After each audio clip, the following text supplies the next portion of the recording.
Yep. So these are seams.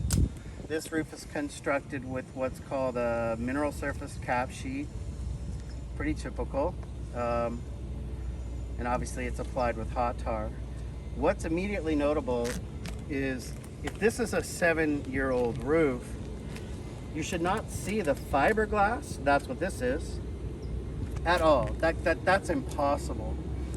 In addition to that, I generally see a loss of granules right away, and I see, now I understand that the trees might be involved with some of this, so we'll walk around before we completely condemn that. And I'm guessing it won't be as bad in other locations. And Matt, let me just ask you also, if any of these issues are related to lack of like routine maintenance on my part, I want to know that part too. No, this roof, a roof like this does not substantially require maintenance. Certainly no maintenance on a seam like this. So this is a seam that is essentially out in the middle of nowhere and should not be subject to any particularly undue amount of foot traffic, service traffic, tree branch rubbing, and yet we're seeing a granule loss. On top of that, and even more importantly, I'm seeing the granule loss. See all these little black spots? That's granule loss. That's where granules used to exist. That's not consistent with a 7-year-old roof. There was something wrong with either the product they installed or the application process, or both. There's no question. This is not what a 7-year-old roof looks like. I'm an actual licensed roofer. I'm not a roofing salesman. I'm a card-carrying licensed CSLB contractor, and I've been doing this for 30 years. So, and I know all about hot tar. So, this is this kind of wear indication indicates either a seconds product, so not a first run US made product. Maybe it's seconds rolls off the factory floor.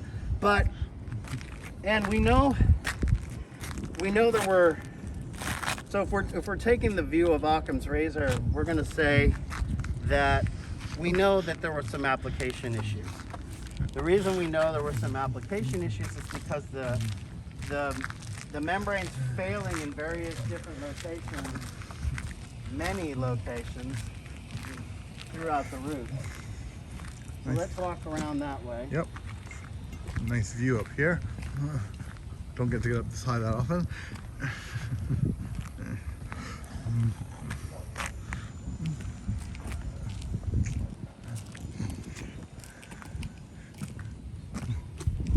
I've noticed like deterioration around the flashing around the chimney there. They did wrong. And this right away told me they're not really professional. Is that's metal. Okay. You can hear it? Yep. You don't terminate a roof right here. Okay. There's supposed to be a cant strip, which is a stick of fibrous material, which allows a soft transfer of the roofing up underneath this Z-bar. Or at least I assume it's Z-bar. And we're exactly in the spot, by the way, where lots of leakage is occurring into that stucco down below. Well, it is small wonder. Yeah. Because this is just BS. And what we're looking at here is what, 40 to 50 feet, linear feet of the same procedure they've used. Yeah, you just don't do that. And then, so here we have, this should be impossible. This should be incredibly difficult to do. A good hot tar seam will absolutely refuse probing, even aggressive probing. So this was already kind of done like this. So there's a few ways, there's 3 ways, principal ways you can screw up the application of the system. And that primarily involves how the hot tar is applied.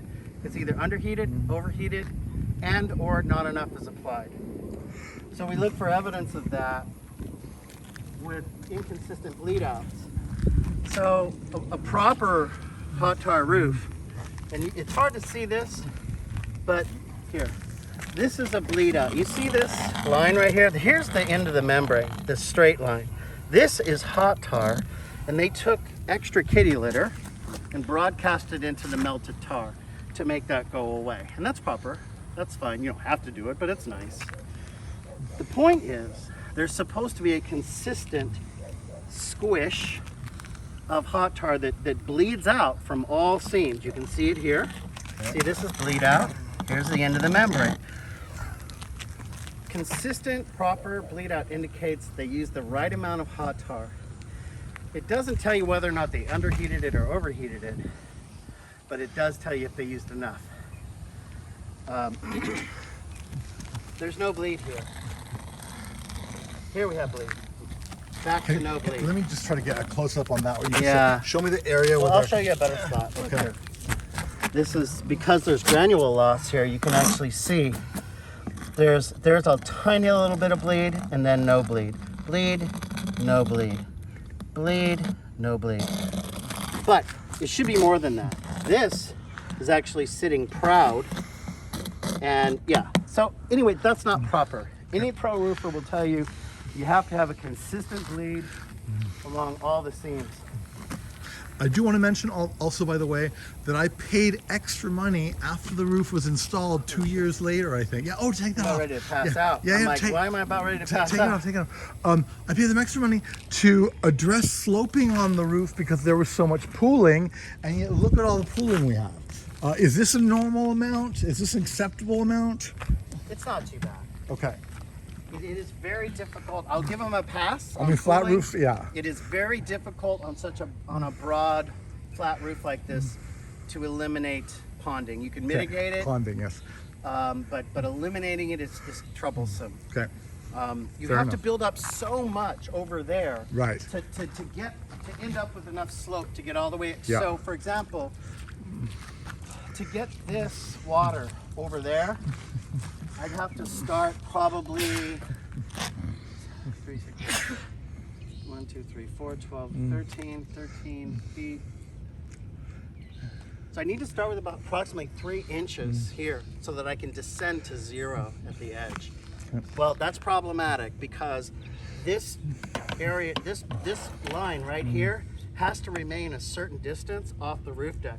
If we raise the roof deck 3 inches, then water can get, that's a sensitive point right here. So up underneath there, well, of course, had they run the roofing up and up to that point, this is an opening. Yeah. So if a spider crawled underneath here and went up there, it could probably get into your structure there because it's just open. Okay. So you can imagine if you took a garden hose and just fired it into there, oh gosh, you'd get a leak real bad, real quick. Now, obviously you wouldn't normally do that. Right. You'd be sensitive to that. Yeah. But, hey, look what I did. Oops. I'm So, sorry. I'm guessing, yeah, they did some sloping here. You see this transition here? So Yeah. this probably has insulation. Yeah, you can kind of tell.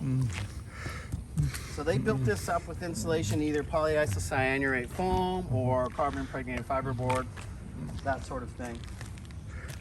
But What do you notice around, and maybe nothing, around how they handled things like this, the skylights here?